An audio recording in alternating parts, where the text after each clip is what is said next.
Welcome to episode 76 of the Energy Balance Podcast, where we teach you how to live without constant hunger and cravings, fatigue, brain fog, poor sleep, and other low energy symptoms by maximizing your cellular energy.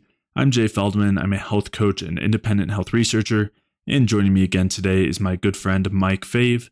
Mike and I have been studying health and nutrition together for a long time now, and Mike also draws on his experiences from working within the healthcare industry. Today's episode is part 2 of our Hormesis series, where we'll be discussing why caloric restriction is not responsible for lifespan extension, and also why the caloric restriction research does not actually support the concept of hormesis. Now, if you're not familiar with hormesis, we began discussing this in part 1 of this series, so I'd recommend taking a listen to that episode. But in general, hormesis is a concept that's claimed to be the reason why many things are supposed to be healthy, things like calorie restriction, exercise, various plant compounds like resveratrol or sulforaphane, as well as things like cold thermogenesis, fasting, low-carb diets, ketogenic diets, and on from there. And another factor here is certain adaptive responses, things like autophagy and mitochondrial biogenesis, and uncoupling, which are also looked at through this hormetic lens. So we'll be diving into all of those. But today in specific, we'll be talking about how the largest body of evidence cited in favor of hormesis actually does not support it at all. We'll be talking about why caloric restriction is not responsible for slowing aging and extending lifespan, and what is actually responsible. And then we'll also be discussing the many factors that confound the calorie restriction research, including differences between the organisms that are being researched, poor research design, amino acid restriction, polyunsaturated fats in the diet, as well as endotoxin and various other confounding factors. To check out the show notes for today's episode, you can head over to jfeldmanwellness.com/podcast, where you can take a look at the studies and articles and anything else that we reference throughout today's episode. And if you are struggling with any low energy symptoms, maybe you've been following a hormesis or hormetic type approach, where you've been doing various things with the effort of creating those beneficial adaptive responses. Maybe you haven't been doing that, but either way, maybe you're experiencing various low energy symptoms, things like chronic cravings and hunger, low energy or fatigue, brain fog, digestive symptoms, hormonal imbalances, poor sleep or insomnia, or various other low energy issues, or potentially various chronic health conditions, whether those are diabetes, heart disease, autoimmune conditions, or anything else along those lines. If you are dealing with any of those symptoms or conditions, then head over to jfeldmanwellness.com/energy, where you can sign up for a free energy balance mini course, where I'll explain how these different symptoms and conditions are really caused by a lack of energy. And I'll also walk you through the main things that you can do from a diet and lifestyle perspective to maximize your cellular energy and resolve these symptoms and conditions. So to sign up for that free energy balance mini course, head over to jfeldmanwellness.com/energy. And with that, let's get started.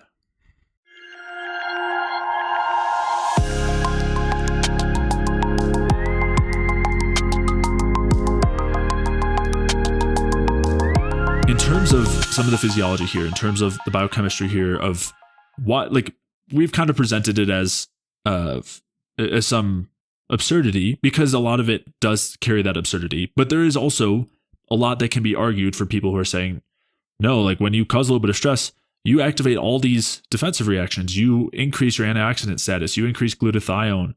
You create autophagy. You create mitochondrial biogenesis. Don't you want more mitochondria? There are all of these reasons that people cite for these things. And so I want to talk about those and why that still does not mean that we want to be doing things with like that are in favor of hormesis or trying to create a hormetic response.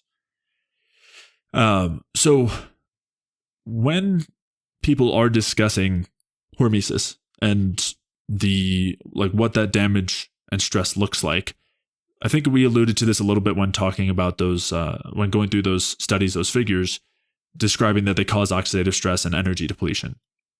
And so that's basically what's going on a physiological level. When somebody is trying to create that stress or damage, they're doing so in one of those two ways, either directly creating damage and reactive oxygen species production and oxidative stress, or semi-indirectly doing so, where you're interfering with normal energy production or normal cellular function and creating a depletion in energy. And so a couple of common examples here. Again, we talked about calorie restriction, which is a very clear one, right? Where if you are taking in less fuel, you're going to be producing less energy. You're causing an energy depletion. And a more extreme example would be like a long-term fast or starvation, where again, unequivocally causing energy depletion. And this is cited as how it's causing hormesis. But some other ones would be factors that are oxidants that cause oxidative stress directly.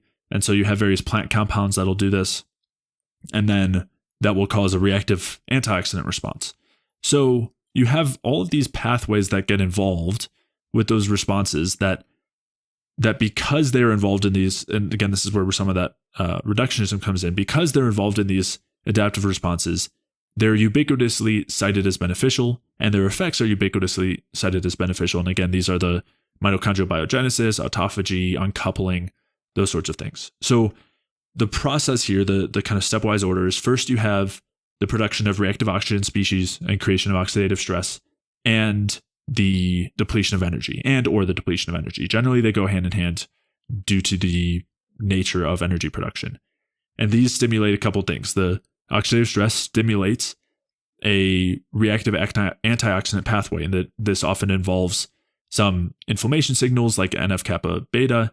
It also includes NRF2, which is one of those signals that will lead to the production of glutathione and other antioxidants. And then you have the activation of AMPK, which is the sensor that goes off when energy is low. It also goes off when there's substantial oxidative stress. So either of those things will activate AMP kinase.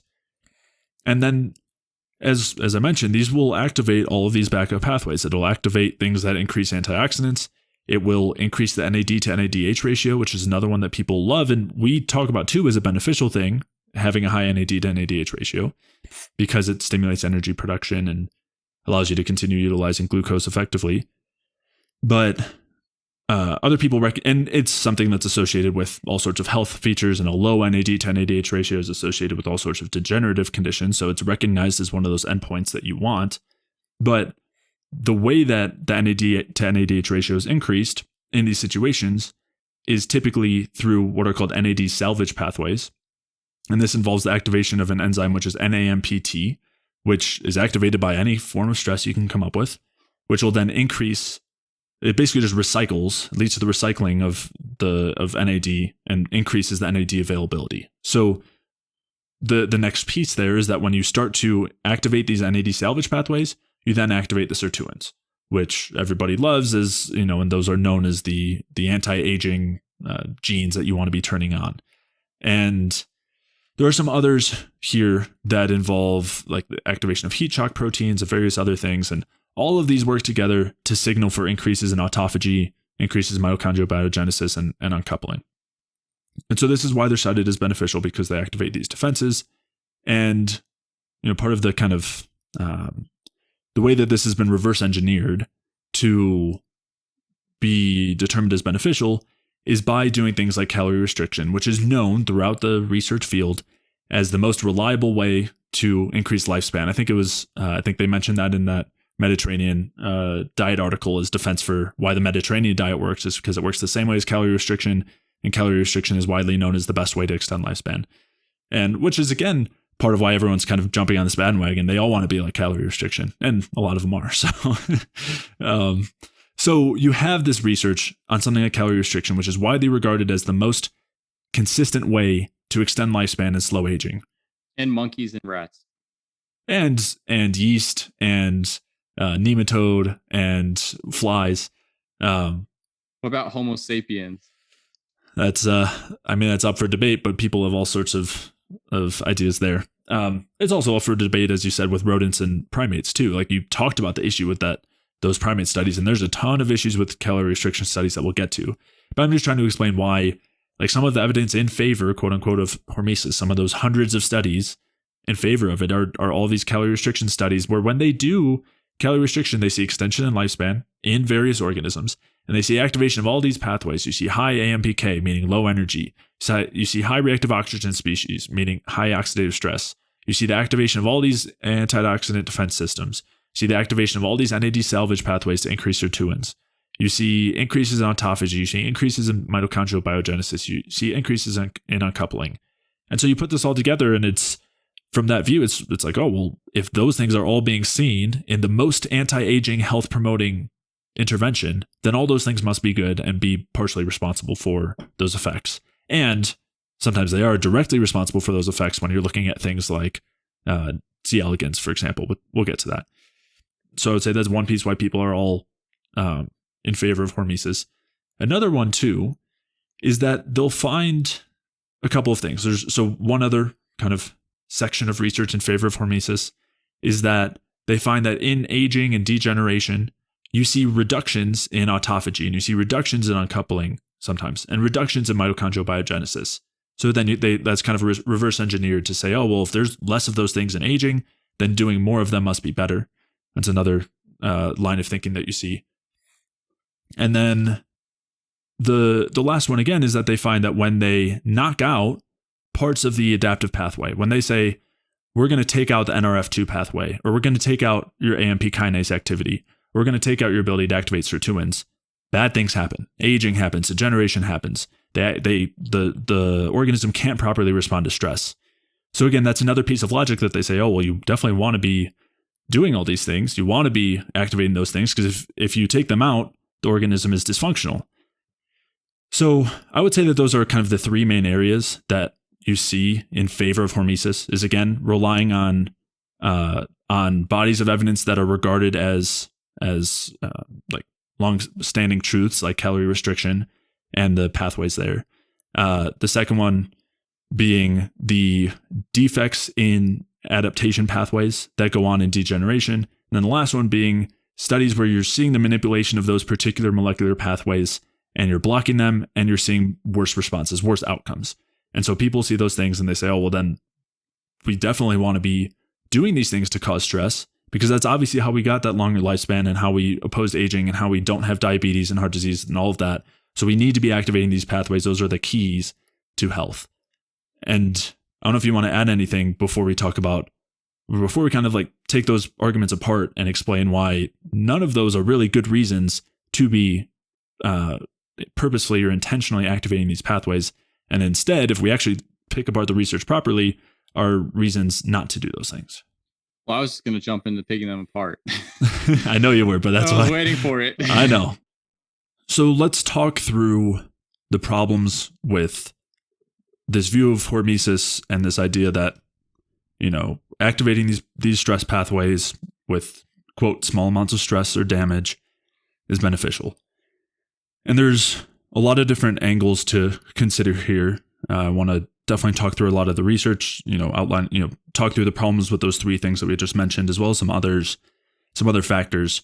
Of course, we've already talked a little bit, especially to start off, we talked about how arguing in favor of this view also means that you're arguing, at least for the most part, in favor of a lot of other things that, a lot of people might not be on board with, as far as the idea that various chemicals in our environment are hormetic. Chemicals in our food are hormetic, things like mercury and arsenic, and on from there, things like various chemotherapeutic agents, ionizing radiation, cigarette smoke, alcohol, endotoxin, that these are, because all of these things are activating the same pathways, and according to a lot of the research, having the same hormetic responses. So it is something, again, I want to highlight here when we're talking about various issues when it comes to hormesis, is that when you're arguing for these physiological processes as being beneficial, you're also arguing in favor of the exposure of us to these other things, unless you have some reason why you would need to exclude those things. But in doing so, you have to exclude that these pathways are universally beneficial, regardless of other problems caused, and on from there, which is generally what those in favor of hormesis are arguing for. Are not arguing for. They're arguing that these things are universally beneficial, activating these defensive responses. So that's again, a first piece that I think is important to emphasize. Do you want to add anything there? No, I don't have anything to add to that point there. Okay. So the main point that I want to, the main kind of thesis, I guess, against this view of hormesis from my end would be that damage and stress do cause a physiological, adaptive, defensive response that helps an organism protect against future damage, protect against future stress. But the main argument that I would make here is that this is not beneficial in terms of the long-term health and capacity of an organism, whether that's longevity or opposing aging or opposing degenerative conditions, or all of the opposite things supporting optimal brain function and just optimal health in various ways. I would argue that these things do not lead to that, and instead actually do the opposite. They actually lead to aging, they lead to degenerative processes, and do not extend lifespan in a meaningful way, and on from there. So that's kind of the thesis that we'll be defending here and explaining the problems with the hormetic view. Well, and I think it's also that the benefits that they're seeing in these different scenarios aren't necessarily due to the damaging effect. There may be other factors explaining them. So you had the three different pieces of hormesis, which was the calorie restriction, reductions in adaptive responses in states of aging and degeneration. And then if you're blocking the adaptive responses, you wind up causing issues. It's like there's explanations for all of those pieces that don't have to be viewed through the hormetic lens. If you look at them in a variety of different ways, you can find, and what you would find in the research as well, is that the general explanation is kind of, as far as from a hormesis perspective, is very simple. It doesn't really look at the nuances in the pictures. And so then it can lead to kind of skewed interpretations where, as an example, in caloric restriction, it's like, oh, just decreasing how much you're eating is what leads to longer lifespan. And as we'll find in a second, you're going to read some quotes for us where it's like, it's not necessarily decreasing how much you're eating, and as we already discussed, it could be what type of food you're eating, but then it can also be what are you comparing that decreased food intake to? And then that's a really huge piece. So those are just quick examples of the nuance aspect of this. And I think, and as we talked about before, like the frame or the context or the lens of hormesis doesn't allow you to interpret things in these other pathways or come to make sense of these things in a different lens. So it's important to look at, okay, we're seeing in this study that caloric restriction is having beneficial effects. Then it's not then, okay, do caloric restriction. The next question is, how is it working and why? And so that's what we're trying to get at, because we're not denying that in some of these studies you do see a benefit. There's no question about that. We're not saying the studies are wrong. We're saying, what is the interpretation of these studies that makes sense in general? And it's an argument against the idea of hormesis being the piece that makes sense. Yeah, that's such a huge point. So we're not necessarily saying that various interventions, whether it's caloric restriction or fasting or exercise, don't have some sort of benefit. But the question is, how are they doing it? Are they doing it because the stress or damage caused by those things is causing an adaptive defensive response that accounts for those benefits? Or are there various other reasons that can fully account for those benefits that are maybe even happening, and we'll argue, that are happening despite the stress, not because of the stress? So yeah, that's a really good point to highlight there before we kind of dig in. Yeah. So with that in mind, let's start talking through some of those three main areas of research that are pointed to in favor of hormesis. And the first one being calorie restriction, as we talked about earlier, being the universally acknowledged and agreed upon intervention for reducing aging, extending lifespan. We know that, and again, from the hormesis argument, this is happening because of stress, and it's able to cause life extension in all sorts of organisms, of course, extending to humans based on these mechanisms. And there's a lot of problems with that research. And we'll start, so some of it is kind of separated based on what organisms are being looked at. And then part of it is also separated based on, even in certain organisms, what is actually accounting for the benefit, as you said. Is it the stress, or are there other confounding factors that are responsible for benefits that do not go through or do not fall under the hormesis? Fall under the hormesis umbrella. So let's start with those lower organisms. A lot of the calorie restriction research comes from these lower organisms, and lower organisms are used in research a lot when you're trying to understand basic mechanisms and then apply them to, higher quote unquote organisms like mammals, and, trying to extend these pathways into different circumstances. But the problem is that a lot of times that's not valid for various reasons. And that definitely comes into play here with the calorie restriction research in terms of longevity. Everything's taken out of context with with the comparative studies. And so it's like you seeing an effect in one type of animal, but what's the context of that animal? And the same thing goes with some vegetarian arguments. And we've talked about that before, but yeah, you have to always put it in context. It always needs a frame for which to make sense of it. If you can't just be making sense of the point in space and nowhere. Yeah, no, I mean, that's a great example, right? A lot of the people in favor of hormesis are not in favor of vegetarianism, and they would be very quick to acknowledge or agree that just because a vegetarian diet is better for a cow or for an elephant, and they're big and strong, does not mean that that same thing will happen in a human who goes on a grass-based diet, Yeah. So, and you see that same comparison here, which is a great point. So to dig into that a little bit, again, a lot of the caloric restriction research has started and is based around what's called C. elegans, which is a very small microscopic nematode worm, and a very kind of, as I said, basically like a lower organism. And what happens is when you introduce any stress, including calorie restriction, to this organism, you see that there's a lifespan extension. But what's often not talked about is the way that this life extension comes about. So I'm going to read some quotes that describe this. And and I'll cite the study in the notes. There's several quotes here. It's kind of long, but I think it's easy to understand and worth going through all the pieces because it really paints a very clear picture. So the first of these being that the Dower phase in C. elegans represents another global metabolic shift that is relevant to lifespan determination. Under optimal conditions, a developing worm passes quickly from a second stage larva to a third stage larva. When conditions are less than optimal, perhaps because of a lack of food or overcrowding, rather than proceeding to the third stage, the worm enters an alternative stage known as Dower. In this somewhat suspended state, the worm can exist for up to 3 to 6 months.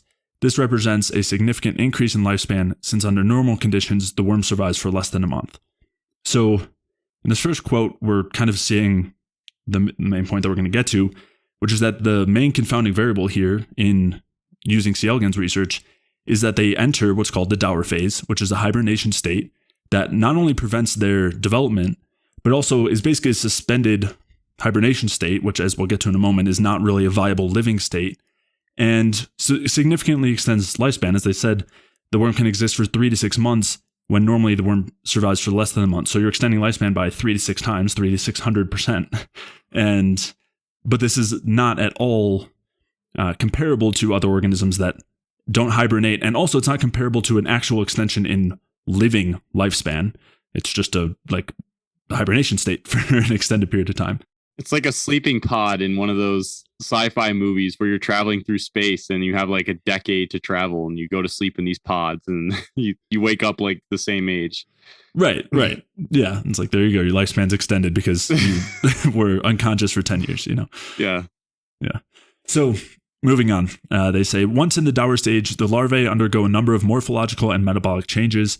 Among these changes is the development of a hard and impermeable cuticle. The Dower larvae no longer actually feeds, but rather depends on internal, primarily fat stores, to maintain their energetic needs. Of particular interest is that there is also a significant shift away from the use of the tricarboxylic acid cycle, also known as the TCA cycle or Krebs cycle, and the use of electron transport and a heavier reliance on alternative energetic pathways. The entry into Dower also results in a nearly 4-fold decrease in oxygen consumption when compared to the third stage larva. So the point that they're highlighting here is that in this hibernation state, the metabolic knob, the volume knob, is turned all the way down, basically, which is expected in hibernation, in any hibernating animal. But there's a couple important points here, and we're later on going to compare this to humans, which I do think this is actually pretty comparable, where you see basically when, you basically see fasting and a reliance on the fat stores. So you're seeing increases in fat oxidation and reductions in glucose oxidation, and also a reduction in Krebs cycle activity. They'll also be talking about electron transport chain activity. So you're seeing a huge decrease in metabolism, which is a part of the shift into a hibernation state in the C. elegans and is a direct response to stress, basically a conservation of energy. Now, all this is a mechanism to conserve energy when, and they'll talk about this in more detail, when this organism is under stressful conditions without a lot of food, a lot of crowding. And, as we'll kind of get to in a bit, the exact same argument can be made for what happens in humans when you expose them to stress like that. Yep. And other mammals too. You see in any type of hibernation state, you move to fat oxidation or a heavy reliance on fat oxidation to lower oxygen consumption. It's just interesting because that same pathway is seen across multiple different animals and when moving to the hibernation state. So just interesting to point out.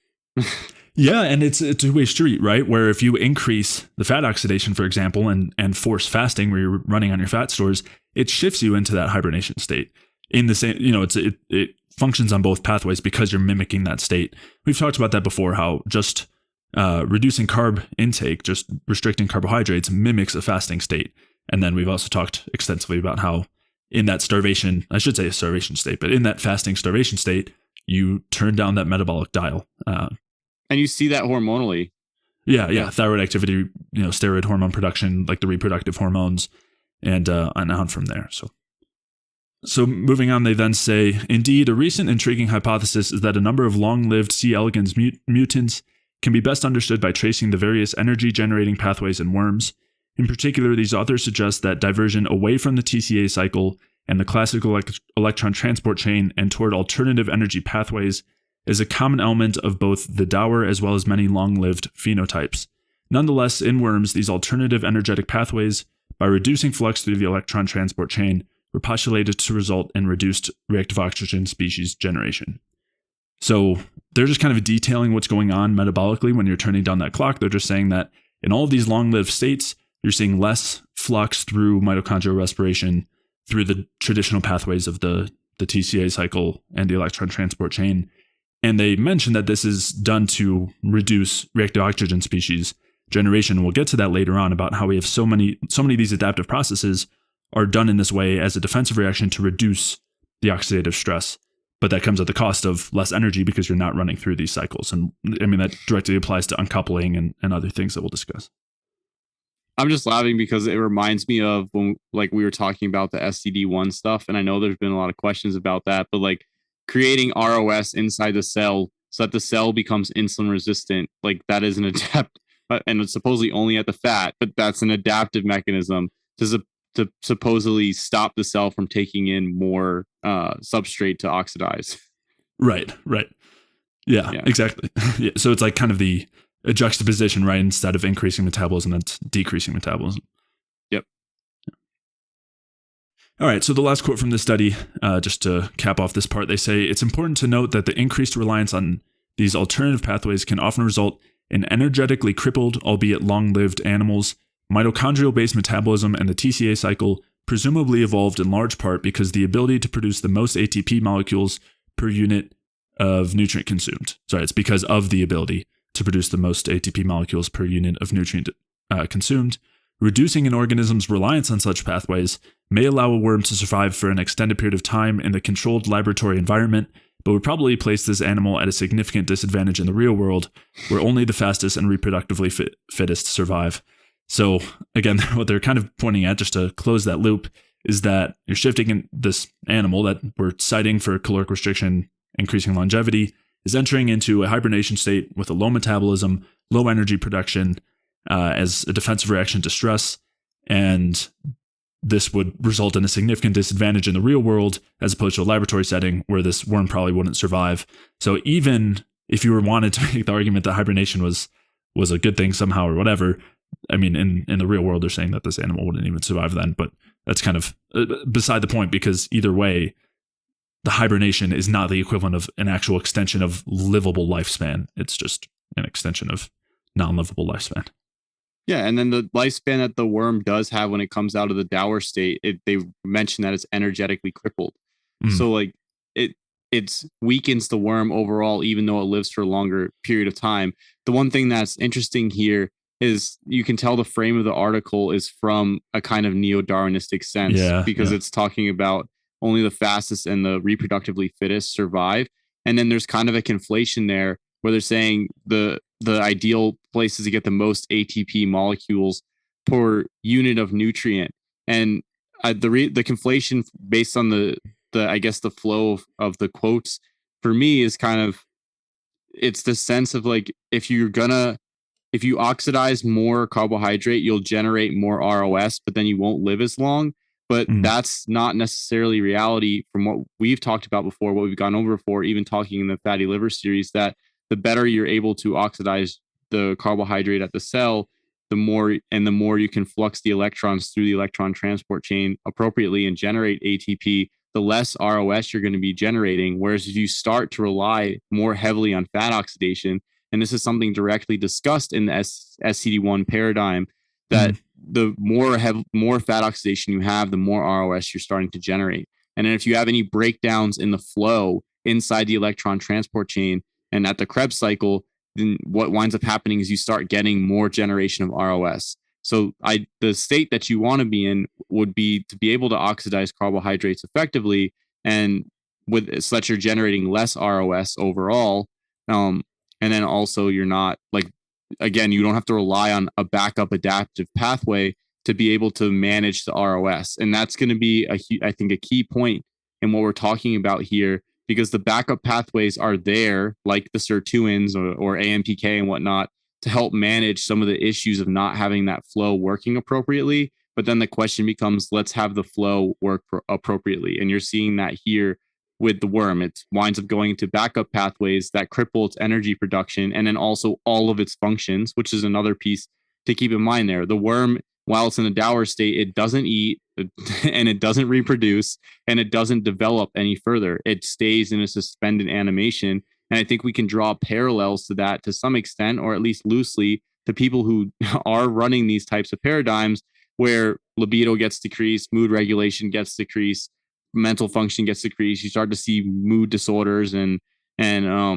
like brain fog and all types of uncomfortable symptoms for people. So you can see some elements play out, but again, it's so important with the nuance. And the nuance here in this argument is the idea of the dour state for the worm. Because if you were to just read a study and you say, oh, look, the worms that calorically restricted lived X months, whereas worms who aren't only live like less than a month or a month. So then it's like, oh, that's great. So caloric restriction works. But when you get into the nuance and the detail, it's like, oh, the dour state, basically, okay, so the worm just doesn't do anything for the majority of those months until the food becomes available again. So, yeah, it's like a bear hibernating for the winter. It's like you want to live your whole life sleeping in a cave. Right. Yeah, 100%. 100%. And you mentioned a lot of the carb versus fat oxidation in terms of reactive oxygen species and SCD1. So I'll link back to those studies on the Ross theory of obesity and the SCD1 theory of obesity, where we talked in those things in more detail, because we will be talking today about this ATP versus reactive oxygen species ratio and in terms of energy production. And that will be a key point, but it's we aren't going to dig into the weeds as much as we did in those episodes. Yep. So one last quote, just talking about C. elegans, kind of on another vein, not talking as much about crowding and food restriction, but instead talking about various mitochondrial poisons that inhibit mitochondrial respiration. And some of these are things that are looked at to be beneficial in various circumstances. And so the quote here, they state, "It's well known, but still surprising, that low doses of paraquat, rotenone, or pyridine A extend C. elegans' lifespan via increased reactive oxygen species levels. Similarly, metformin blocks complex 1 of the electron transport chain and extends lifespan through a reactive oxygen species mediated mechanism. However, this seems to be something specific to C. elegans, since feeding metabolic poisons has not been reported to extend lifespan in other model organisms, and metformin does not increase longevity in fruit flies either." We'll talk more about fruit flies in a second, but I wanted to bring that up for two reasons. One, it just highlighted the difference between what happens when you try to extend research in these animals to other species, where in this case you can use what they describe as metabolic poisons, and I think is a pretty accurate description, even though these things like metformin are considered to be some of the healthiest under this guise of hormesis. But yeah, you can use these things and extend lifespan in C. elegans, but you don't see that in other organisms. And we've talked extensively about this with metformin, about how it inhibits the electron transport chain function at complex 1, increases reactive oxygen species production, and is, in speaking of other things that are hormetic, metformin is one of those things that's, one of those interventions that's considered to be hormetic, and it is supposed to increase lifespan and increase glucose tolerance or insulin sensitivity and health span as well, reduce aging. And a lot of people in favor of hormesis take metformin, even though they don't have diabetes. A lot of the biohackers will do this under the guise of hormesis. Yeah. And I like how they describe it here as a metabolic poison and explain that they haven't even been able to see metformin extend lifespan in even fruit flies, let alone humans. And we'll talk, it's for the same reason as everything else that we're going to be discussing. But I just like that they highlight that there. Well, yeah. And we've talked about metformin before. And I think the metformin is going to come full circle when we start talking about some of the plant compounds and the microbiome and whatnot, because metformin has other effects besides its metabolic effects that may be beneficial, especially because metformin isn't absorbed extremely well. And that's something that I guess I'll drop that hint there that we'll talk about in a little while. But essentially, metformin shifts, and even within diabetics, it shifts the cell even further into that stress state. And it basically is inhibiting its ability to oxidize completely through the electron transport chain. And so what winds, if you're not going to do that, then you start to see those changes in the NAD/NADH ratio, which causes the backup pathways that everybody thinks are the SERTs, AMPK, whatever it is, to start to elevate. And it's like, oh, that's good, because now the NAD/NADH ratio is going to be adjusted back to having higher NAD. So, and then you also, with metformin, the other thing you see is you do see a movement in diabetics to produce more lactate with metformin because the electron transport chain has been closed down. And so and people using metformin can get situations where they get lactic acidosis, which is actually extremely dangerous. So you're seeing essentially it is a metabolic poison. Now it does. Yeah, I'll just leave it there because we'll go too much into this. I'll jump ahead too much. Yeah. And we did talk about that in more detail in a previous episode. I'll link to that, and then we will come full circle later, as you said, and put that in some context in terms of the gut things that you hinted at and whatnot. But I also, so you mentioned the sirtuins, and again, this is something else I wanted to highlight here, is that not only do you have the fact that caloric restriction in C. elegans extends lifespan, and so that's taken to mean that calorie restriction extends lifespan in humans, which is, as we described, a huge problem. But then you also have the identification of all these molecular pathways as far as the mechanisms through which the calorie restriction extends lifespan, and those are also extended to humans. So you mentioned sirtuin. So in C. elegans, for example, the sirtuin pathways are mediating between calorie restriction and extending lifespan, among other pathways. So then that's another thing that's extended, where they say, okay, well then activating the sirtuins must extend lifespan in humans. And then you have the next extension, which is that anything that increases the sirtuin activity will extend lifespan. So you've got these two assumptions built on an underlying very, very flawed extension from this sort of research. And we'll see that in a second. Again, they do this with the yeast studies and everything else. But that's where you start to get into the problem with focusing on these pathways, the things that we talked about already: heat shock proteins, hypoxia-inducing factors, AMP kinase, NRF2, all these pathways that are cited to be these extremely beneficial adaptive pathways. Yeah. And you see the most current thing with these pathways, and I think is a good example as well, is the idea of, when I mentioned, is the NAD to NADH ratio. And so you have people who are trying to modulate the NAD to NADH ratio through things like sirtuins and AMPK. And those are that's a backup system when you have some degree of pathology going on, or maybe not pathology, but things aren't working 100% correctly. And so then the other idea too is, I'm going to get infusions of nicotinamide riboside or nicotinamide mononucleotide, which will directly increase NAD.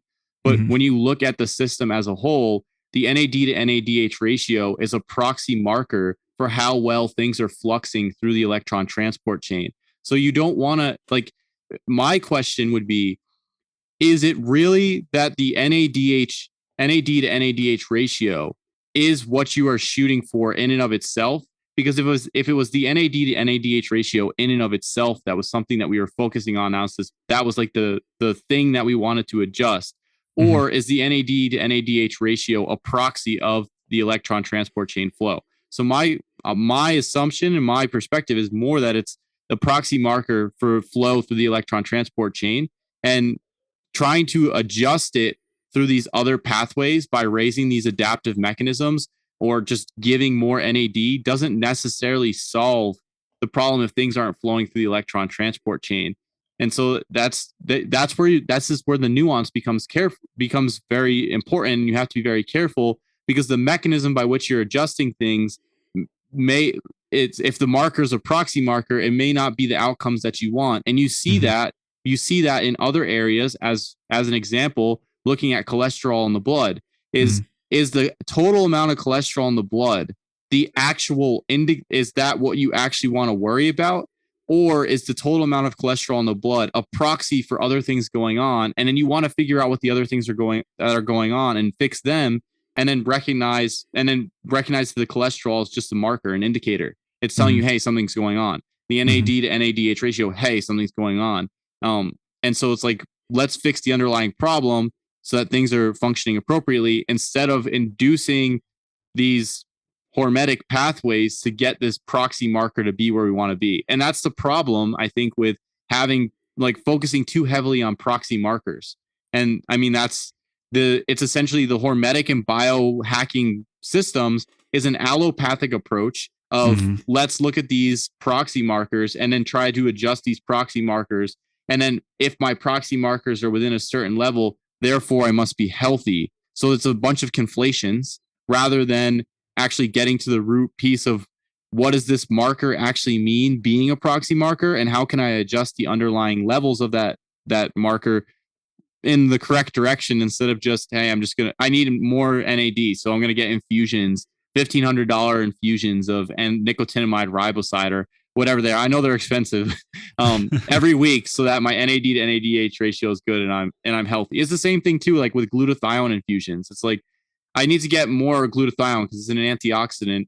Whereas no, if you want and it's not that those things aren't helpful, but it's like you can increase glutathione by adjusting diet and other factors in your lifestyle that are using the glutathione, and then having a lack of production of glutathione. So it's like affecting those things from the top and the bottom instead of just hitting glutathione, I think is a much more solid strategy. And then maybe in the meantime, if you had to, and I'm not recommending using it, but if you had to use it, something like that. That's just the idea, is getting to that nuance piece. Why is this happening? Yes, totally. And that's also where you have the danger of, when you're looking at these proxy markers, then you have this idea that, again, fasting, anything that's hormetic, fasting, anything that triggers fat oxidation, reduces carb oxidation, causes stress, on, that these things will increase the NAD to NADH ratio eventually. But first they do it by depleting the NAD to NADH ratio, depleting NAD, and depleting ATP and activating these stress pathways. I think we talked about this already, how you activate AMP kinase and then NAMPT, which is the NAD salvage pathway that ends up increasing NAD and increasing sirtuins. And so you look at those end products as that was the goal, so we're okay, without considering as you said, that these are just proxy markers. And just because something increases those end products does not make it beneficial. And the mechanism through which that you do that matters. And as we're arguing, and we'll continue to explain why, doing this through stress pathways is probably the worst way to do it and is not beneficial as a whole. Well, and it's especially like that too, because when you see these pathways do, like fasting and caloric restriction, elevate stress hormones as well, and then lower thyroid hormone function, lower androgens, lower sex steroids in general. So you're seeing like, wow, okay, so we have these proxy markers elevating at the cell, and then we have in some animal studies these beneficial effects. But then it's also known that moving in these certain directions also causes problems. And so it's like if you go into caloric restriction, you are going to elevate the adaptive stress hormones, including the glucocorticoids, and you are going to have lowered thyroid function. So then the next arguments from there that the hormetic approach and the biohacking approach has to extend is, okay, so maybe high thyroid function is bad. And then that's where you see that they're looking through this lens. And it's like, oh, so the Hayflick limit and the rate of living theory, oh, they all start to make sense. Because if you burn too fast, then, then you're going to get too much ROS. Then when you start seeing, okay, so if I'm going to do fasting, I'm going to upregulate adrenaline, growth hormone, and I'm going to upregulate fatty acid oxidation. And then when you look at the mechanism, you see, fatty acid oxidation actually creates more ROS than carbohydrate oxidation. So it's like, so now you have huge inconsistencies. You have massive inconsistencies in all of the approaches together, and you can't rectify them. And that's where things start to break down. Not to mention that besides the theoretical machinations that we can go through here, when you get down to it, if you run keto for a long period of time, you run intermittent fasting for a long period of time, there's a lot of people who start to get issues. They start to get a whole host of different problems, and there's literally forums dedicated to people talking about, hey, I did carnivore, keto, low carb, whatever it is, for an extended period of time, and I felt like crap. After, initially I felt great, and then afterwards I started to have problems. Mm-hmm. And so it's like, and that was us, because we were on board with this stuff beforehand, and we were like involved in those mechanisms, thinking about things like, carbs cause this, and we need to oxidize fat and metabolic flexibility, which in the context of having a low carb diet means absolutely nothing, but that's fine. So we started like looking at all these pathways and plant compounds and sulforaphane and whatever else. And then you start to not feel well, and you start to have all these symptoms. And so then instead of like, doubling down and with your real life experience, you say, okay, maybe I have to adjust. And then when you adjust, and then you start feeling, I put in carbs, and it's like, now I'm not getting stressed out in all these different situations. And my hormonal profile looks a lot better. And even prominent advocates are showing these types of things, right? Coming out, like, I think Paul Saladino's profile, his hormonal profile improved when he came off of his ketotic diet. So, and he moved off the ketotic diet because his hormonal profile wasn't looking good. And I've seen that with clients as well. And I know you have too.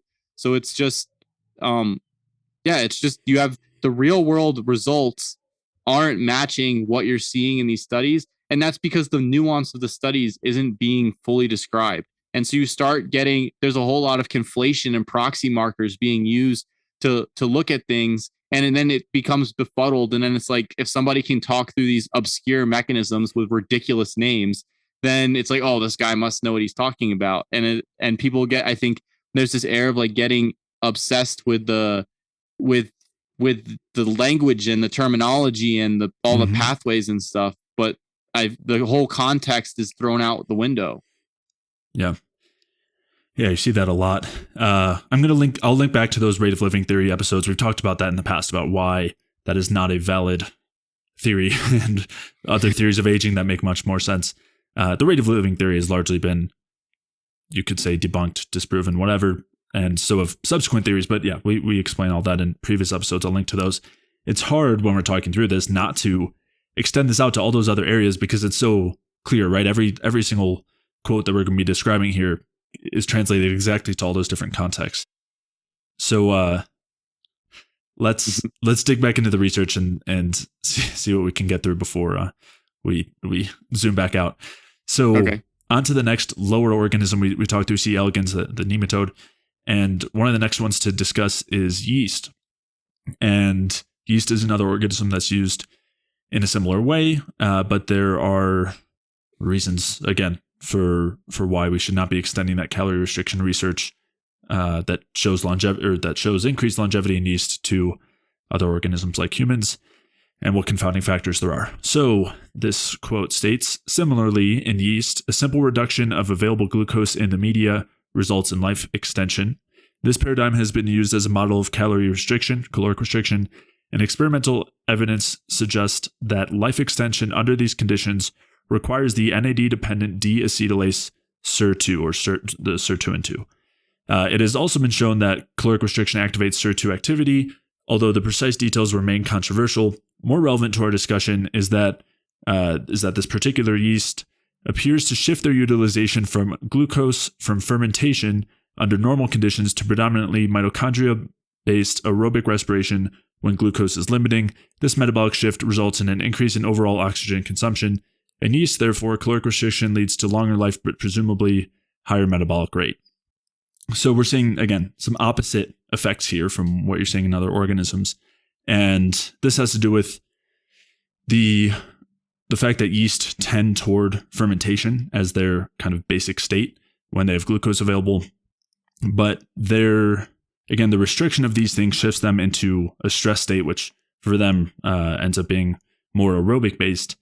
And Ray Peat has compared this, interestingly, to cancer, basically, where when you stress yeast out, and this is known, it will basically extend filaments out and rapidly divide and go through prolonged cell division, where it will grow and, in this case, basically extend lifespan, but very similar to C. elegans is doing so through stress-induced mechanisms and is not at all relatable to other organisms in this way.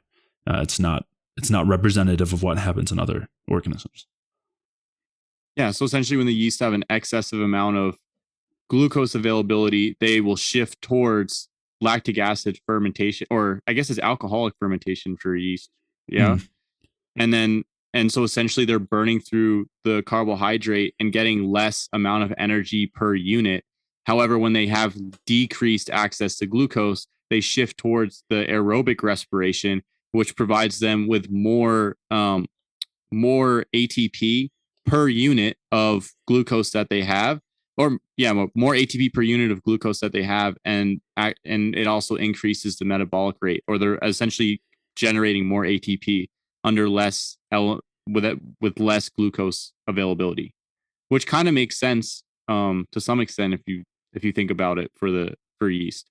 They'll flux when they have an excess availability of glucose in the substrate, they just start running through it. Yeah. But the question of how applicable that is to humans is an entirely different story. Right, exactly. And that's the point here, is that these are fermentative organisms in their base when they're exposed to glucose. Yeah. Moving on to the next one, which would be fruit flies, specifically Drosophila is the one that's used in a lot of research, which is another one where they're looking at a lot of calorie restriction. One thing I wanted to highlight too with the yeast situation was, again, just highlighting the activity of the sirtuins as a mediator of the lifespan extension. Again, this is what we were talking about, where you see these, just the assumptions and extrapolations from this research, looking at these pathways and then trying to apply that to other situations that it doesn't necessarily apply to. And so they were kind of discussing that there in terms of the sirtuins being mediators. But anyway, moving on to Drosophila and then some other fruit flies as well that are all kind of studied in the same way. There's several quotes here I'm going to read again, explaining why this is not as simple as just calorie restriction extends lifespan and that we should be extending this out to other organisms. So they state here, in initial studies, nutrient restriction in Drosophila used to be imposed by the dilution of the food mixture, which tended to increase lifespan in comparison to those fed the more concentrated medium. However, the validity of the dilution-based regimen was challenged by Benzer's group, who showed that the increase in lifespan ascribed to food dilution was abolished if the flies fed the relatively concentrated medium were offered ad libitum access to water, which suggested that longevity extension by food dilution in insects was due to a hydration rather than a caloric restriction effect. So this is, again, like a very simple one, and we'll kind of talk about a parallel situation in rodents, where the initial research in Drosophila showing caloric restriction improving lifespan was really just that the ones that were quote-unquote calorie restricted were just more hydrated, and the dehydrated ones didn't live as long. So it wasn't actually anything to do with their calorie restriction. Do you have anything to mention there, or should I go on to the next quote? No, go ahead. That's pretty obvious. Yeah. So the next one, and this is talking about kind of few other research showing extension lifespan in Drosophila when they've kind of controlled for things like hydration. So they state, furthermore, a low yeast to carbohydrate ratio rather than the amount of food intake was identified to be the critical factor in the modulation of longevity in Drosophila and other species of fruit flies. Accordingly, in more recent studies, variations in yeast to sucrose ratios are employed to affect dietary restriction, in fruit flies. Ingestion of proteins above and then they go on to state, ingestion of proteins above a certain threshold level, especially by males, has a detrimental or toxic effect on longevity and fitness, suggesting that flies have poor tolerance for overconsumption of proteins.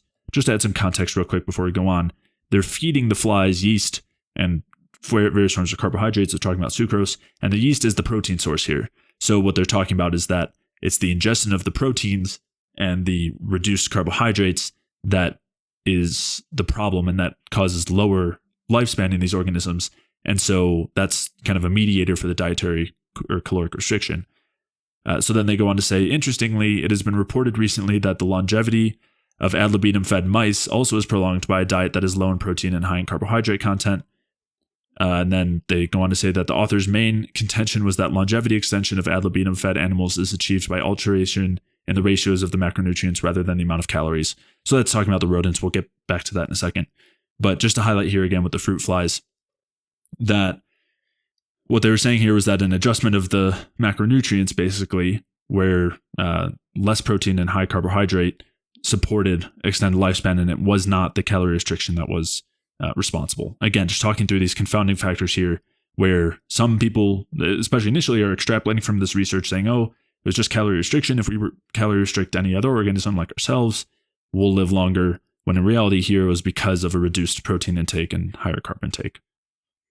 Yeah, so essentially, and this is a problem. This is again example of a problem of looking at things through the lens of hormesis, where it's like there has to be a hormetic effect that's causing this. It can't be explained by any other simple factor, which is right. Like with the flies, it's like, oh, it's hydration. And then with the flies here again, it's like, or even with the mice, it's like, oh, maybe it's the macronutrient of the foods. Maybe they're eating too much protein, because when they did the caloric restriction for the animals, they just dropped fat and carbs really low. So then, and this is any type of nutrition, anyone reading nutrition research, the first critique of any nutrition study, besides the second critique. So the first critique of any nutrition study is that it was a questionnaire, which is usually garbage, but obviously that doesn't happen in fruit flies and rats.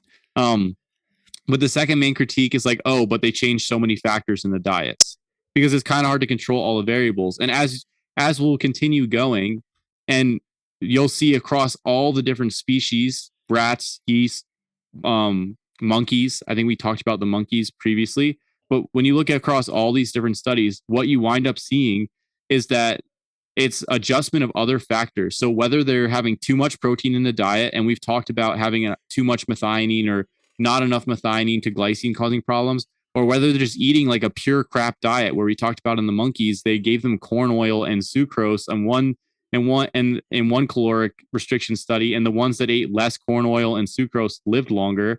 Whereas in another caloric restriction study, they gave them a whole foods diet, and like there was no benefit with the caloric restriction.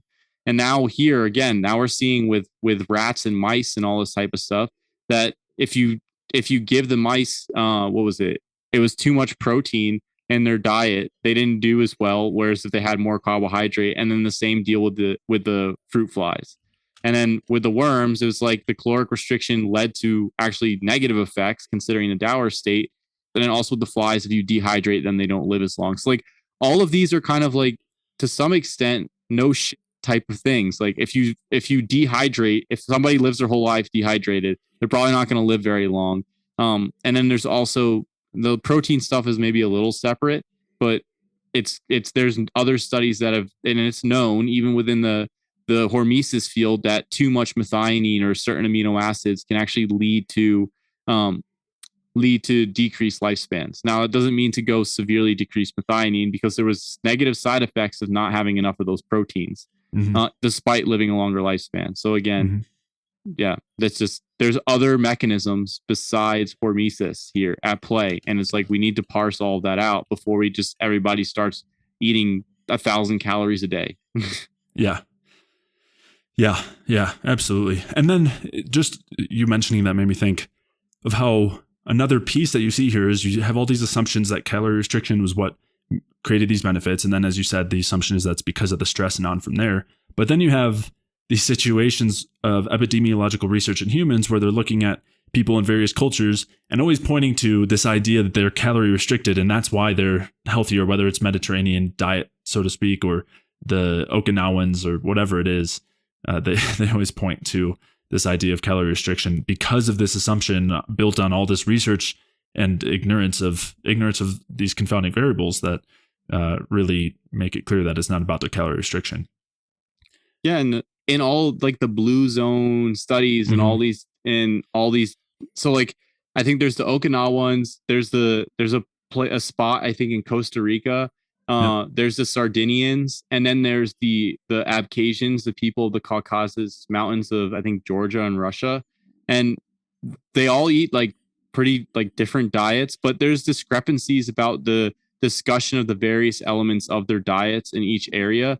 Whereas like with the Okinawans, like you have to take into context, okay, World War II. So like their diet completely changed after World War II. And then the Abkhazian diet is a high carb diet. Because there was a research done on the Abkhazian. Somebody like wrote a book on it. So I actually have the book. And I think if I remember correctly, and don't quote me, but I'm pretty sure they were eating like 400 grams of carbohydrates a day or something from like grapes and fruits. And they were like pretty low fat. So it's like a kind of flies in the face of, because the hormetic crowd tends to go with like a lower carbohydrate approach. Right. So you have this weird mix of low carbohydrates, but like then there's, because I don't know how to like describe, it's like an amalgamation of things the reason it's an amalgamation is because there is no context. And then there's other spheres like the plant-based sphere, which tends to rely on the blue zones stuff, which the context is literally, that it's plant-based. Where so like it's just like a very simple basic context that just, and the carnivores, it's like, it's animal based.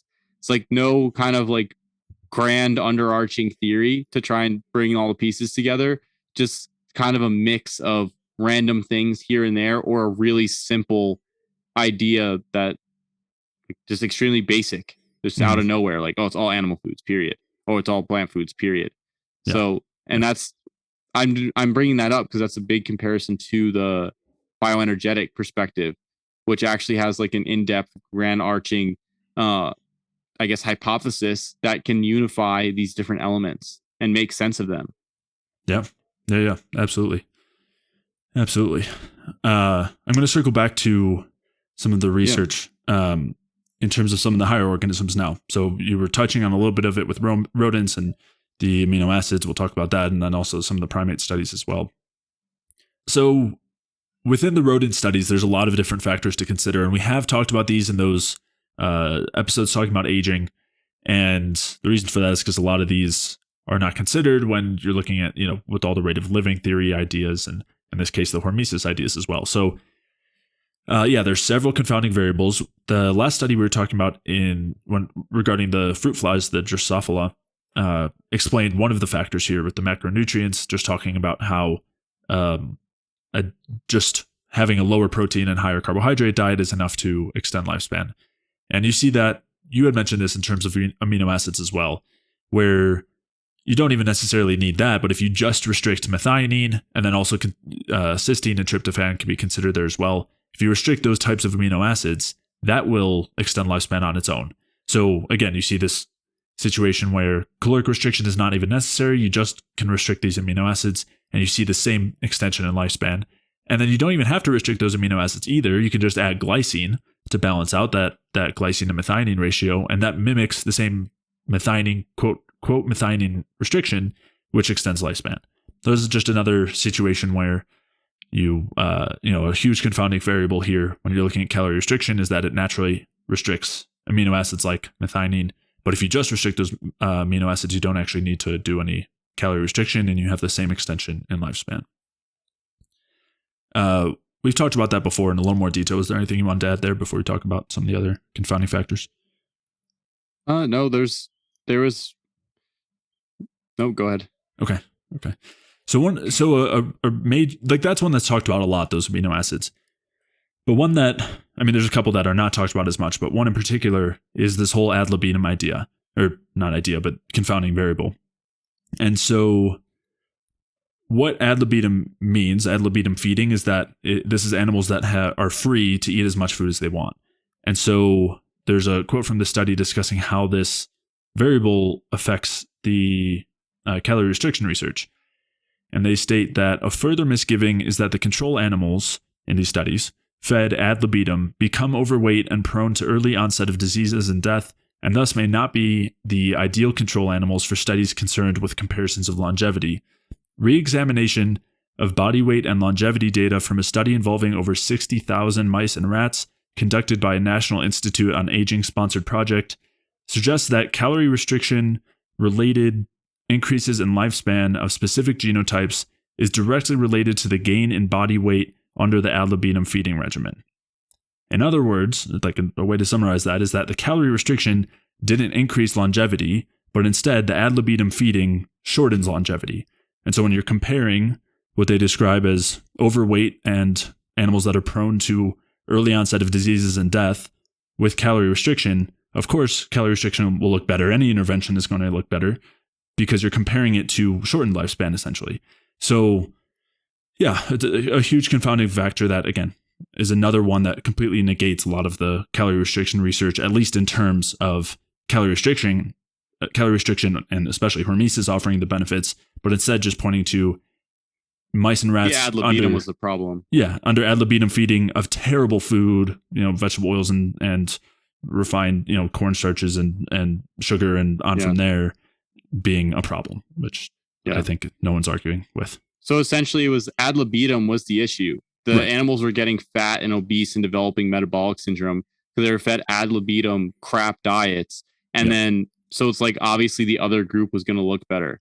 Right. And they do this in other types of studies too. Like pharmaceutical companies are known for doing this in their research. They'll compare their new drug to like a sub-therapeutic dose of another drug and then turn around and say, look, our new drug is better. And you have to, so like, it's the same kind of deal here where when you're looking at, you have one group where it's like, of course it's going to perform better. And so we talked about that. This bridges into the primate studies that I talked about. Did I talk about them in the previous episode? You did, but why don't you just highlight them again real quick, just in terms of the specifics of calorie restriction? So I'm going to read a quote here really quick. Yep. And then we can explain it after. So the potential importance of dietary composition to the retardation of aging with caloric restriction is reinforced by the recent idea that differences in diet composition could have contributed to the different outcomes in the two studies investigating the influence of caloric restriction on lifespan in rhesus macaques, which are types of monkeys. In particular, the study at the Wisconsin National Primate Research Center demonstrated a longevity increase in the caloric restriction group, while no differences were observed between the diet groups in the National Institutes of Aging study. Interestingly, if we compare the diets used in the Wisconsin National Primate Research Center and the National Institutes of Aging rhesus macaque studies, it is unveiled that all of the National Institutes of Aging monkeys received a whole food diet rich in phytochemicals, whereas the Wisconsin National Primate Research Center monkeys received semi-purified diets with sucrose and corn oil. Although experimental validation is needed, the possibility exists that the beneficial effects on lifespan of the combination of phytochemical-rich pesco-vegetarian diets and mild caloric restriction in the National Institutes of Aging monkeys are already maximized. So the conclusion that the researchers were drawing from this still is through the hormetic lens. But essentially what they were showing was that in the Wisconsin group, the Wisconsin research group, the monkeys were fed corn oil and sucrose. And so when they were calorically restricted, the group that didn't eat as much corn oil and sucrose did better. Clearly, makes sense, right? I mean, if take a regular American and feed him less corn oil and sucrose, put him on a carnivore diet, and he's guaranteed to get better. Where, he may get some diarrhea and his sleep may not be as good, but he's not going to die of corn oil and sucrose. Right. Same thing with the vegetarian diet, whatever it is. The point you're getting at is any dietary intervention is going to show benefits compared to standard diet. Standard American. Yep. So in the other group, all the monkeys, the other study from the National Institute of Aging, all the monkeys were on a pesco vegetarian diet. So monkeys are technically mostly vegetarian. And then they had some fish for their protein. And so there was no difference between the group that was calorically restricted or not. They tried to explain it as, maybe the plant compounds in the monkeys' diets had a hormetic effect, and that's why the caloric restriction didn't show a benefit. But as we're seeing with the rat studies here, what makes more sense is that perhaps the other monkeys in the caloric restricted group from Wisconsin that were fed corn oil and sucrose, the reason they actually saw the benefit there is because they just weren't eating crap. So that's and this is what I'm talking about again with the lens. It's like we have to explain it through hormesis. It can't be through something simpler. It has to be through this mechanism of, oh, the plant compounds in the National Institutes of Aging monkeys diets that was pesco-vegetarian. Oh, that's why you didn't see the difference. It's not just because the other group of monkeys at the Wisconsin research area were just fed crap diets, and the ones that ate less crap live longer. So it's like that's where you see this lens, and that it happens in the research as well. So you have to be careful when you're going through it. But I think that's a great example again of like the actual diet composition being extremely important. And I do want to add something tangential here, but this flies in the face of the if it fits your macros crowd BS, where it's like you just need to have your macros and you can eat eat whatever you want and you'll be fine. We're kind of talked about like carnivore, this and that, but it's like all of these factors from all of these different diets, I think need to be incorporated and understood, because there are some like understanding macronutrient ratios and amounts and types is important and it's helpful. So that's valuable from there. And then understanding the value of different plant foods on the microbiome and on health in general, that's valuable. Understanding the value of animal foods and what they offer to your body, that's valuable. Understanding the hormetic pathways and like, for example, that excess methionine can cause issues with lifespan and that you can balance that with glycine, that is valuable. So it's not that you need to take yourself and park yourself in a camp, I'm bioenergetic, I'm paleo, I'm this, I'm that. It's let's take all of the elements from these different areas, because every one of these dietary approaches has value. It's not that they're all complete crap. It's just that there's some crap in with some of the truth. So you take the different pieces and then you create your own system and put everything together from there. With paleo, you look at, okay, there's issues with grains and beans and nuts and seeds. A lot of people don't digest them well, and there's reasons why. Okay, let's take that information. But that doesn't mean that you need to then go to carnivore because all plant foods are bad. It's like, okay, some plant foods have a super beneficial effect. So I know that's tangential to where we're at, but I did want to touch on that. Do you want to bridge into PUFA now too? Because I do have the study up with the rats in the PUFA group with caloric restriction. Go for it. Okay. So the study I have here, well, just to explain context. So circling back to rodents, another factor that is not considered, as a confounding factor with the caloric restriction research is the presence of the polyunsaturated fats in the diet. Yeah. So the study I'm going to read is essentially the quote that I'm going to read or talk about is that they did caloric restriction in mice that are either fed soybean oil, lard, or fish oil. And essentially the mice that received the fish oil actually performed the worst.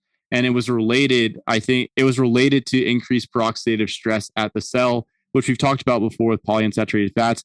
And the researchers were kind of like, they didn't expect this to occur. They thought that the fish oil was going to be beneficial. So it was a interesting study. So let me get to the result here. Okay, so it's basically lifespan was increased in calorically restricted mice consuming. So lard had the greatest lifespan, soybean oil had the next greatest lifespan, and then the fish oil containing diets had the least lifespan. There were no differences in prevalence of neoplasms or other major measures of end-of-life pathology between the three caloric restricted diet groups. Thus, differences in lifespan between caloric restricted lard mice and other calorically restricted groups were likely due to delay in onset of disease rather than preventing the occurrence of specific disease conditions. Longevity improvement in the caloric restricted lard group is consistent with the membrane theory of aging and questions the efficacy of feeding diets high in PUFA to calorically restricted animals. Further, these results suggest that lipid composition of the diet should be considered when designing diets to maximize the lifespan extension with caloric restriction. So again, what we're seeing here is that that changing the diet in the caloric restriction studies in and of itself is important despite the caloric restriction. So you're seeing that it's not as simple as, oh, just eat less calories. And again, we talked about this because calories doesn't really mean anything. Your body doesn't heat water up 1 degree Celsius, 1 milliliter of water by 1 degree Celsius, one at a time. Your body is oxidizing it through the electron transport chain. So again, calories is a proxy value. It's not a legitimate value. Our body doesn't, there's 200 years ago or however long ago, there was no calories. There's no concept of calories. Right now, it's literally just a proxy for food volume. and or energy, I guess food energy loosely, because like alcohol, it has a caloric value, yet it provides minimal energy. And then that's where it's the same. Yeah. So there's other factors involved. And it's essentially even within caloric restriction, you're seeing other factors. But here you're showing that the polyunsaturated fatty acids actually perform the worst. And in fact, the omega-3, the highly unsaturated polyunsaturated fatty acids perform the worst. So there's other pieces in here where they talk about this directly. And essentially they say here, we observed that skeletal muscle mitochondria from the calorically restricted fish group had increased lipid peroxidation compared with both the control and the lard groups, despite consuming a diet containing twice the amount of antioxidant T-butyl hydroxyquinone as the other groups. These results are in agreement with other studies showing that fatty acid unsaturation index is positively associated with the level of mitochondrial oxidative damage. So what they were saying there is that the unsaturated fatty acids increase the lipid peroxidation despite having more antioxidants present, and then that led to mitochondrial damage, which led to and mitochondrial damage means decreased energy production. So the other thing they talk about here with this, and I want to get to one piece at the end so I can highlight that lens piece again. But the calorically, so it says when we studied the effects of dietary fat in calorically restricted mice, it was found that calorically restricted fish oil group had lower complex 1 activity than the calorically restricted soy group, and lower complex 2 activity than both the calorically restricted soy and calorically restricted lard groups. A decrease in complex 1 activity in the calorically restricted lard group was the only difference between the lard and the soy groups. And I think the deep freeze complex 1 with the lard group compared to the soy is because the lard group specifically had more saturated fatty acids, which has an effect on the NADH and FADH2 ratio, which we talked about before with the, I think, ubiquinone shuttle between complex 1 and complex 2, whereas the fish oil literally just lowered both complexes. And what they talk about too with the fish oil is, this is a little separate, but essentially the fish oil group had more proton leak as well, which will decrease ATP production. So and the proton leak is once the mitochondria, the electron transport chain takes the carriers NADH and FADH2, it uses the electrons from those carriers to pump protons into the inner membrane, and then it creates a gradient or a buildup of protons in those inner membrane, kind of like filling a balloon with water. And then what happens is you put a little water wheel at the end of the balloon. That's ATPase. The water flows through and drives energy production. But with the fish oil group, it actually made the balloon leaky, or the mitochondria leaky. So the water was able to get out and you get less ATP production. So overall, even despite the anti-inflammatory effect of the omega-3s here, you're seeing increased lipid peroxidation, decreased energy production, and actually worse outcomes in the omega-3 group. And then the authors at the end of the paper tried to discuss this in the context of, well, maybe the calorically restricted group already had like an enough hormetic effect, so the omega-3's peroxidative effect was worse because they were made things worse because they were already having the hormetic effect. And again, it's just trying to explain things through the context of hormesis instead of just looking and saying perhaps the omega-3s weren't really a good idea here. And again, even the lard, so the omega-6 soybean oil group and the lard, which both have omega-6, performed better, and they were less unsaturated than fish oil. Yeah. And just to add in something real quick to what you mentioned at the end with the problem of looking all that still through that stuck lens of hormesis, kind of like what we talked about in the first part here about the Mediterranean diet, how you're just like forcing everything through this lens, even when it really makes no sense. But it brings up a huge conceptual and logical problem that we'll get to in a bit after we're done digging through some of this research, in terms of how much stress is the right amount of stress for causing hormesis. And if you're doing calorie restriction, but you're also eating fish oil, but you're also stressed because of your job and you're not getting enough sleep. And I'll put this in better context in a bit when we actually talk about it, but it makes it virtually impossible to apply in a real context, which is kind of what they're saying here. It's like, oh, this theory of hormesis is sound and built in fact, so this study can't conflict with it. Instead, we must have just had a little bit too much stress, so they went a little bit past that hormetic zone, and that was the problem. It's like a bulletproof excuse, right? It's it's a way to dismiss anything that could show a negative effect is, it's too little stress or it's too much stress, obviously, even though those things are virtually impossible to measure in any realistic context. But yeah, we'll kind of circle back to that. Yeah. Oh, and I think that's why we preface this entire podcast with the idea of allostatic load and Hans Selye's general adaptation syndrome. Because the idea is that, like, I guess the easiest way to see it is that you have like a load of stress, and there's different types of stress, and then there's also, we talked about the specific effects, but the general idea is to not create an excessive amount of stress over the system's capacity to a large extent, and while also taking into consideration the specific effects.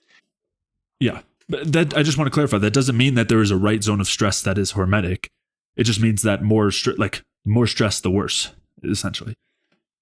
Yeah. And exactly. Depending on what the specific effects in that stress are. So everything comes down to like a risk versus reward type of situation, right? Sure. And this is where, and that's why context is extremely important. So like, if you slept 2 hours last night, and I'm going to put in a real life example. If you slept 2 hours last night and you didn't eat the day before, going and doing a heavy workout is not going to be a good thing. Whereas if you slept well and you ate well, and then you went to go do a workout, then while the workout is going to apply a stress on your system, the specific effects of that workout, and I'm talking about a weight workout. I'm not talking about that I'm going to run 35 miles a week stuff, but the specific, like the weight workout, the anabolic effect, the hormonal effect that you get from that workout is beneficial, but it wouldn't be beneficial if your allostatic load was already high. And this is understood by people. This is entirely understood by tons of people in the workout sphere. And also even these researchers understand it, which is just like, it's implied in the research that we need to find how to optimize how we're going to do things. And so like the idea of manipulating the environment, and for example, with the worms, it's like in the laboratory setting where we control the worm's environment. So when they're in the dour state, they don't die. It's like, yes, that is a great thought process that's applicable with extension to us, where it's like, let's manipulate the environment that we're in and the resources that we have in that environment so we can optimize our function. Let's not, which is counter to the hormetic idea of let's apply all these little stresses so we have some adaptive process. It's okay, let's make sure that we have access to adequate food. Let's make sure the food quality is super high, nutrient dense, macronutrient dense. Let's make sure we get access to sun. Let's make sure we have communities and good relationships and stuff like that. And let's build all that out together and improve things. And it's essentially increasing. It kind of goes hand in hand with the increasing energy and structure hypothesis, because as we increase energy flow, we can increase complexity and structure, and things can continually get better, which is it is anti-entropic, which is where the hormetic approach comes from. And it's like entirely antithetical. And I think it's extremely important to recognize that, because when you start going down the hormetic approach, I think it's a slippery slope of let's just like stress ourselves in all these little ways so that we get this specific effect or this beneficial or adaptive effect, instead of let's just try and improve our environments altogether. It's like it takes you away from the main important focus. Yeah. And yeah, we'll break that down in detail in a little bit in terms of how we can balance those stressor versus specific effects, and the difference between looking at it as if the stressor effects are beneficial as opposed to them being harmful, and we want to outweigh them, and how that applies to situations like the one you mentioned where someone's already under stress. Because yeah, we'll dig into that in a little bit.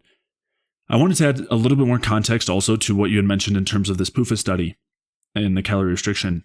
You were talking a little bit about the membrane saturation and unsaturation, and how the fish oil increased the permeability because the omega-3s were integrated into the membrane structure, making it more unsaturated. We've talked about this phenomenon and the importance of it in those aging episodes, because it explains a lot of the other quote-unquote theory, a lot of the earlier, older theories of aging and how they're incomplete, and lends credence to the bioenergetic view. But just to at least incorporate it into the calorie restriction idea, basically what they've found is that another mediator, another confounding variable that allows for calorie restriction to extend lifespan is that it inherently reduces the membrane saturation. So just to share a quote here, they say that the life extending effect of calorie restriction is primarily due to its influence on membrane fatty acid composition, resulting in peroxidation resistant membranes and consequently less oxidative damage to cellular components. So again, what they're saying here is that through various mechanisms, calorie restriction makes the membranes more saturated, which protects them against oxidative stress and also other factors like permeability. And this accounts for the lifespan extension. So in support of what you had just mentioned, that study looking at PUFA, which was calorie restriction plus different levels of polyunsaturated fats, even if we took the calorie restriction out of the equation, based on the idea that reducing membrane unsaturation extends lifespan, you can just feed a rat instead of a hugely PUFA-based diet with corn oil. If you fed them a more saturated saturated fat-based diet, that would extend lifespan. As an extrapolation from this idea. Well, they saw that. Yeah, that's exactly what they saw. But they were looking only they calorie restricted all groups, right? Yeah, but so what you're saying is, I know your extension was that you didn't have to calorically restrict, right? But since all the groups were calorically restricted, you're kind of seeing the same thing anyway because they're all in that same state. Yes, yeah, and I'm just saying that you would see that even if they weren't in a calorie restricted state, and it's another confounding variable that, just like the amino acid restriction and the ad libitum versus calorie restriction and the macro ratios, just restricting the PUFA alone, which is, I haven't seen research looking at this for whatever reason. They don't seem to like to consider that on its own without calorie restriction. That alone should create the same benefits, so to speak, as calorie restriction without the calorie restriction. Yeah. Well, my point is that, and I agree 100%. So I'm not, there's no discrepancy there. But my point is that since they did calorically restrict them, and you technically caloric restriction would increase saturation of membranes, the fact that when they calorically restricted them and they fed them fish oil, and the fish oil group still did worse, shows the negative impact of having highly unsaturated fatty acids on the membrane. The other thing to point out here is that the comparison groups here were lard and soybean oil, and the soybean oil still did better than the fish oil group. Right. And the lard group did better than both, but understandably, because the lard is lower in omega-6 and much higher in saturated and monounsaturated, although not that much. Then not that it has a really high PUFA content compared to like a beef tallow or butter, or macadamia oil or cocoa butter or coconut oil or anything like that. So it's just it actually proves the point even further to some extent, because you have a situation where the membranes would technically be more saturated. And when you're adding, even then, at that point, adding in fish oil was worse. Yeah. So the idea here, the extrapolation here from all of this so far is, don't be dehydrated. Don't eat a whole bunch of unsaturated fatty acids and make the membranes unsaturated. Don't eat a lab-based diet. Eat a whole foods diet, etc. So and this is what we're essentially always getting at. It's these simple extrapolations. It's not that you need to starve yourself for the rest of your life and use willpower to do it and get nicotinamide riboside infusions and expose yourself to cryogenic baths and go swim in cold water or do Wim Hof breathing and breathe off all your CO2 so you get stress responses. All of those things are useless to focus on if you're focusing on, okay, I'm eating right, I'm getting sleep every night, I'm getting sunlight, I have good relationships. Those are the focus for lifespan, not these weird niche, blood flow occlusion therapy while I'm intermittent fasting under red light and running on a treadmill. You don't need to do all of that. It's like a tangential thought process, and just even comparing them right now is absolutely absurd, because I guess it's not even a good argument, because you could argue against it, but it's I don't know any centenarians that were doing blood flow restriction therapy and cold thermogenesis with the idea I'm going to live to 100.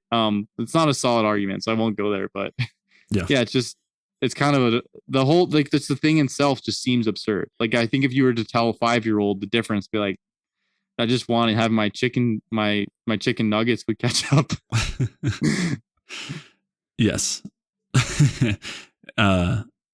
Yeah. I get what you're saying. My point being is that it's just like insane, and it's just like this listening to the contrast is insane in general, and even a child could tell you that. Yes, yeah. Logically, when you go from start to finish like that, it really doesn't hold up, and you don't get that sense when you're just told, hey, fast and that increases lifespan. We see in all these studies, or caloric restriction, just eat less and you're going to extend your life. So, and that's, again, big picture wise, what we're really showing here is that stress induced by caloric restriction is not responsible for lifespan extension. Instead, there's all these other variables. There's one other that we haven't talked about yet, which is the gut and endotoxin. And this is another huge variable. And there was a great study looking at this in calorie restricted mice or rats. I don't remember which it was, but it looks like it was mice. And so I'm going to read a couple of quotes here. But basically what they did was they did calorie restriction, and they looked at what happened in the gut. And they found that there was all these changes to the gut, and those seemed to be responsible for various, another confounding variable responsible for all these benefits. So what they did was they transplanted the same microbiome from the calorie restricted plants to non-restricted mice, and found that it had the same benefits. So they say that the calorie restricted microbiota transplantation was sufficient to improve the glucose tolerance after oral glucose gavage and to increase the sensitivity to insulin. And then the next piece is that they were looking at the influence of endotoxin, or lipopolysaccharide, which is one of the main toxins from the gut that inhibits energy production, causes a ton of stress, and on and on. And we've talked about this in extensively in previous episodes. And what they found was that if they just added endotoxin back in to the calorie restricted mice, it reversed the situation. And so what they, just to share their quote here, they say that reconstituting LPS using osmotic mini pumps at a dose of 300 micrograms per kilogram per day was sufficient to completely revert the calorie restriction mediated increase in the glucose tolerance without affecting the insulin levels during the test, and diminish the improved sensitivity to insulin and cold tolerance. LPS replenishment in the calorie restricted mice completely prevented the calorie restriction induced browning and the calorie restriction induced increase in the M2 macrophage polarization and eosinophil infiltration. So what, again, just to put that into more clear terminology, basically adding endotoxin back in to the improved microbiome with less endotoxin was sufficient to reverse the benefits from calorie restriction. Again, even though they're eating less, if you just add endotoxin back, because what they're saying is that part of the benefit of eating less was you had less endotoxin, if you just add that endotoxin back, it causes all these issues. And another thing I want to mention here, which is in some ways the non-specificity of stress and the adaptation to stress, where they talk about how adding LPS back in reduced cold tolerance. And we're going to talk about this, again, conceptually in a bigger picture in a moment, just in terms of this idea that just because you increase your tolerance to stress does not mean that you've improved the health of the organism. But I find it particularly, and we'll circle back to this idea, just particularly interesting that you stress out an organism and all of a sudden it's able to tolerate all sorts of stress better, whether it's related or unrelated to the actual stressor in the first place.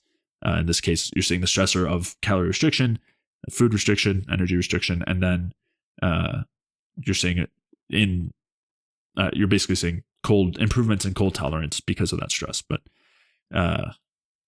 we'll circle back to that later. Well, I mean, I have a study for that as well, for the caloric restriction endotoxin in the gut. And I want to preface it here. So there's this particular bacteria I've talked about before. It's called Akkermansia muciniphila. Uh-huh. And Akkermansia muciniphila increases the mucus production in the gut and strengthens the gut barrier. And that decreases LPS influx into the body. And so I'm just going to read, a little quote here. Okay, so it says, the exact mechanism by which mucinophilia exerts a beneficial impact on health have not been fully elucidated. The positive modulation of mucus thickness and gut barrier integrity by A. muciniphila could be the key for its aforementioned probiotic activities. A. muciniphila supplementation was able to restore mucus thickness in obese and type 2 diabetic mice, where gut mucus was disrupted by the high-fat diet treatment. The treatment also resulted in significant reduction of serum lipopolysaccharide, which is endotoxin, metabolic endotoxemia, and improved metabolic profile. LPS is a major component of the outer membrane of gram-negative bacteria, and its presence in the circulation often indicates gut permeability, thus a disruption of intestinal mucus. Intestinal mucus is synthesized, so it's basically just saying that, but what they say down here was that Akkermansia muciniphila was able to decrease endotoxin by 50% in mice. So with that extension here, here it says, so the LPS reducing ability by up to 50% reduction in serum of A. muciniphila supplementation was also confirmed in DIO mice model. So it was a type of mice, which could be due to its ability to restore the thickness of mucin layer and gut barrier function that were once damaged by the high fat diet. So when we come over here, I have an Islamic fasting study, which essentially shows, so what they did in this study was they looked at the abundance of Akkermansia muciniphila and Bacteroides fragilis in people who are doing Ramadan fasting. And what they say here is, according to our present study, Akkermansia muciniphila becomes more abundant after Ramadan fasting. A. muciniphila is a mucin degrading bacteria which resides in the mucus, and its relative abundance is inversely correlated with body weight. Everard et al. Demonstrated that dramatically decreased levels of A. muciniphila in both diet-induced and genetically obese mice. So essentially, all they're saying is that in the Ramadan fasted subjects, they had an increase in Akkermansia muciniphila, and in other studies with mice, and that increase in Akkermansia muciniphila is associated with decreased body weight gain and body fat gain, and also better lipid profiles. And then essentially what they're showing in the mice studies is that it decreases circulating LPS by increasing the gut barrier. So fasting, and a lot of people, when they do intermittent fasting or any type of fasting, what they realize is that their gut feels a lot better. Mm-hmm. So what we're seeing, they don't have gut issues, they don't have bloating. I think George St. Pierre, the famous fighter, had developed ulcerative colitis at one point, and he credited intermittent fasting with helping him out a ton. And it could be by increasing Akkermansia muciniphila and decreasing endotoxin production and issues inside his gut overall. And you're essentially seeing that in humans in Ramadan fasting, we have increased Akkermansia muciniphila. And then we know through other studies that Akkermansia muciniphila decreases endotoxin by strengthening the gut. So that could be another explanation for the benefits of fasting, besides the fact that we've calorically restricted someone. Yeah. And just to add on, I know George St. Pierre was recently doing a carnivore diet with Paul Saladino's advice or oversight. So just bringing that full circle. Yeah. But yeah, so the point that we're getting at here is that another confounding factor is endotoxin and gut health. And again, the idea here, the application being that you don't need to calorie restrict to see those improvements. There are lots of ways that you can improve your gut health and reduce endotoxin production and exposure without calorie restriction. And again, the other piece here too, being that the calorie restriction is not working by increasing stress. That is not the hormesis. The stress-induced factors are not responsible, but in this case, they're talking about less endotoxin being responsible, which is the opposite of increasing stress. It's reducing stress to it and damage to a very significant extent, considering how damaging and stressful it is to be exposed to high amounts of endotoxin. So that would be a specific effect there. Exactly. Yeah. And that's where the specific effect outweighs the stressful effect in certain situations if you were having high amounts of endotoxin or anything like that, which would actually be normal inside the standard American diet. Right. And the point being that, and we'll get to this later, there are lots of things that you can do that don't come with the stress that calorie restriction and fasting do that still have that same benefit of less endotoxin. Yeah. And I do want to add one thing here, just a sneak peek that's tangential again, is that metformin is great at increasing Akkermansia muciniphila in the gut through an antibiotic effect. Yeah. All right, we're going to end that episode there and pick back up in part 3. If you did enjoy today's episode, please leave a like or comment if you're watching on YouTube. And if you're listening elsewhere, please leave a review or 5-star rating on iTunes. All of those things really do a lot to help support the podcast and are very much appreciated. To check out the show notes for today's episode, you can head over to jfeldmanwellness.com/podcast, where you can take a look at the studies and articles and anything else that we referenced throughout today's episode. And if you are dealing with any low energy symptoms, maybe these are a result of trying something like calorie restriction or other modalities that are meant to improve your health, for an extended period of time.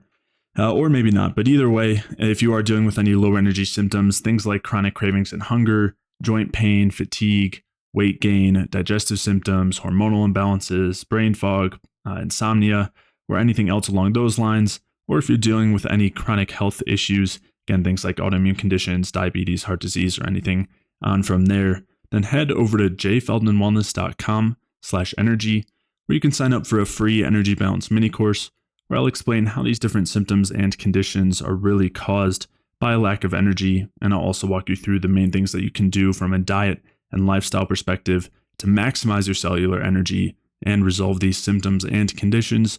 So to sign up for that free energy balance mini course, head over to jfeldmanwellness.com/energy. And with that, I'll see you in the next episode.